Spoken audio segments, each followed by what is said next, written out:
Hi class, Dr. Earls just checking in now for week 2.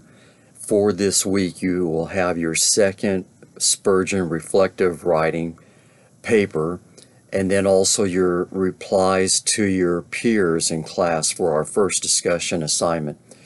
Let me quickly give a disclaimer and explain. When you listen and go through the Spurgeon videos overviewing chapters 3 and 4 that you're reading this week out of that text, you're going to hear it say that this is covering week 3 now. I think it's in the video for chapter 4. This course was rebuilt last year. When we rebuilt it, unfortunately we followed the wrong template in putting it together, and so it had way over the limit of how many assignments the students should be asked to do.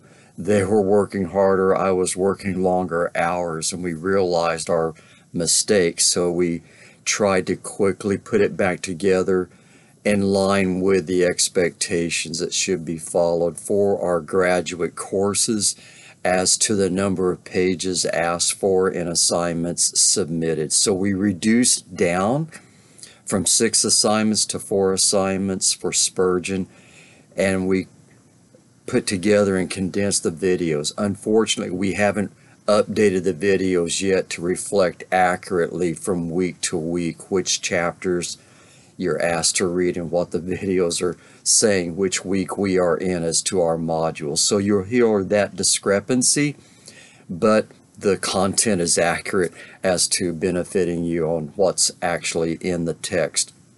So that said, you're going to hear it also mentioning the fact that you're going to be using this for the first part of the major comprehensive paper. That now comes in week 7 or module 7 of our course this session.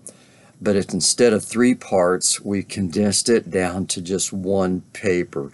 So I wanted to explain why you're hearing those comments on these videos. Until we get the videos recast, it'll talk that way about the comprehensive paper. It is just 1 major paper you're putting together in module 7 of this course. So again, all these readings, the Spurgeon text, I wrote that after 30 years of ministry.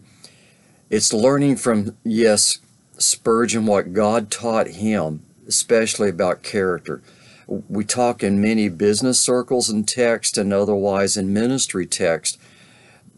Character, competence, chemistry. You need all 3. You need to know your work, how to do it well. You have to have chemistry to be able to work with people, understanding, reading people wisely, seeing the gifts and passions that are in them, knowing where they fit best on the team to help the team accomplish the objective. But character trumps those 2 always.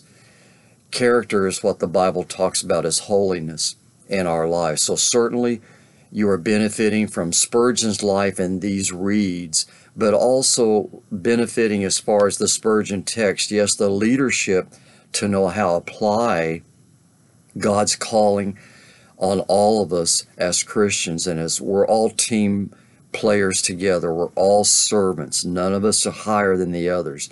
We just have different responsibilities, but we can't get it done without one another.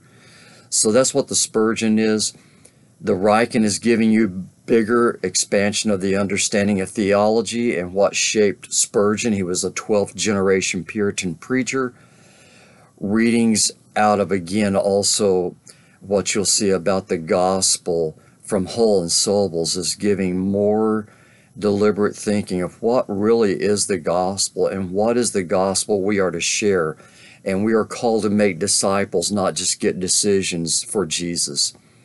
And then your reading of McClendon and Kimbrough just rounds out that practicality of how this is to look like in our lives and how we're to play it out with those that we have the stewardship of ministering to, serving as whatever leaders in the church God has placed you in now and will in the future.